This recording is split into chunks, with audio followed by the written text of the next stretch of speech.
ক্রয় ছাড়াই জমির মালিক হওয়া যায়। হ্যাঁ ভাই, ক্রয় ছাড়াও 6 সূত্রে জমির বৈধ মালিক হওয়া যায়। কি মালিক? বৈধ মালিক। এবং কয়টা সূত্রে? 6টা সূত্রে। এই 6টা সূত্রের বিস্তারিত আমি আলোচনা করব এবং কিভাবে এই 6টা সূত্র ব্যবহার করে আপনি ক্রয় ছাড়াই জমির মালিক হইতে পারেন সেটা আমি আপনাদেরকে জানাবো। তার আগে আপনাদের কাছে একটা অনুরোধ, ভিডিওটি আপনারা একটা লাভ রিয়াক্ট দিবেন আর শেয়ার করে দিবেন। শেয়ার করে দিলে কি হবে, আপনি এই ভিডিওটি আবার বারে বারে দেখে সেখান থেকে উপকৃত হতে পারবেন এবং আপনার শেয়ারের কারণে অন্য মানুষেরা উপকৃত হবে ইনশাআল্লাহ। তো চলুন কথা না বাড়িয়ে আমরা আলোচনা করি। ক্রয় ছাড়া জমির বৈধ মালিক হওয়ার জন্য 1 নম্বর সূত্রটা হচ্ছে বন্দোবস্ত সূত্র। বন্দোবস্ত সূত্র কি? এটা হচ্ছে মনে করেন যে এলাকার যে খাস জমিগুলো থাকে, এই খাস জমিগুলো সরকার নানান সময়ে কোনো ব্যক্তিকে অর্থাৎ কোনো মানুষকে দেয়, কখনো কোনো প্রতিষ্ঠানকে, যেমন এতিমখানা বা এই জাতীয় মাদ্রাসা, এই ধরনের প্রতিষ্ঠানকে দেয়। আবার কখনো যে স্বেচ্ছাসেবী সংগঠন যেগুলো থাকে এই জাতীয় প্রতিষ্ঠানকে দেয়। তো আপনি যদি একজন ব্যক্তি হন তাহলে এই জমিটা আপনি কিভাবে নেওয়ার জন্য, নিজের জন্য কিভাবে নেওয়ার চেষ্টা করবেন, এটার বুদ্ধি হচ্ছে যে আপনাকে একটু কষ্ট করে খোঁজ নিতে হবে যে আপনার এলাকায় কোথায় কোথায় খাস জমি আছে।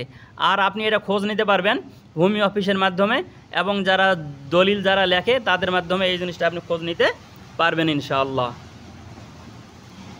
খোঁজ নেওয়ার পরে আপনাকে যেই কাজটা করতে হবে সেটা হচ্ছে আপনাকে টিওনা বরাবর, ডিসি সাহেব বরাবর আপনাকে একটা দরখাস্ত দিতে হবে যে আমার এই মনে করেন যে জমি জমা নাই, মনে করেন জমি জমা নাই বলতে আপনার যদি 8 শতক জমি থাকে তাহলে আপনি করতে পারবেন, কিন্তু আপনার যদি মনে করেন 8 শতকের বেশি জমি থাকে সেক্ষেত্রে করতে পারবেন না। আবার আরেকটা বিষয় ক্লিয়ার করে দেই, এই 8 শতক মানে কৃষি 8 শতক।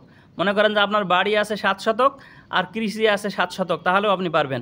কিন্তু মনে করেন যে আপনার বাড়ি আছে 3 শতক আর কৃষি আছে 8 শতক, তাহলে আর পারবেন না। তো আপনি তখন টিওনা বরাবর বলবেন যে ইওর অনার, আমার কৃষি জমি নাই, আমি একজন গরিব মানুষ, এটা পেলে আমি চাষ আবাদ করে আমি খেতে পারবো, আমার সুবিধা হবে। আপনি তো সুন্দরভাবে দরখাস্ত করলে আপনাকে ফ্রিতে একদম বিনামূল্যে জমি দিয়ে দিবে ক্রয় করা ছাড়াই। তবে এখানে আপনার মাত্র 301 টাকা খরচ হবে, যেটাকে আমি ফ্রি বলি। লাখ লাখ টাকার জমি পাবেন 301 টাকা, এটা কোনো ব্যাপার নয়। 2 নম্বর হচ্ছে ডিক্রি সূত্রে। ডিক্রি সূত্রে বিষয়টা কি? ডিক্রি সূত্রের বিষয় হচ্ছে যে আপনি একটা জমিতে বসবাস করছিলেন, হঠাৎ কেউ এসে আপনাকে মনে করেন যে উঠে দিতে চাচ্ছে, বলতেছেন আমাদের জমি চলে যাও।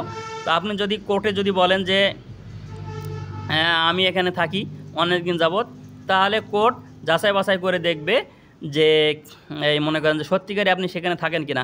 আপনার প্রতিবেশীরা, আপনি যে কোনোভাবে যদি প্রমাণ করতে পারেন যে আপনি অনেক দিন যাবৎ সেখানে ছিলেন, তাহলে কোর্ট আপনার পক্ষে ডিক্রি দিবে। এই যে ডিক্রি পাইলে সঙ্গে সঙ্গে আপনি সেই জমির মালিক হয়ে যাচ্ছেন।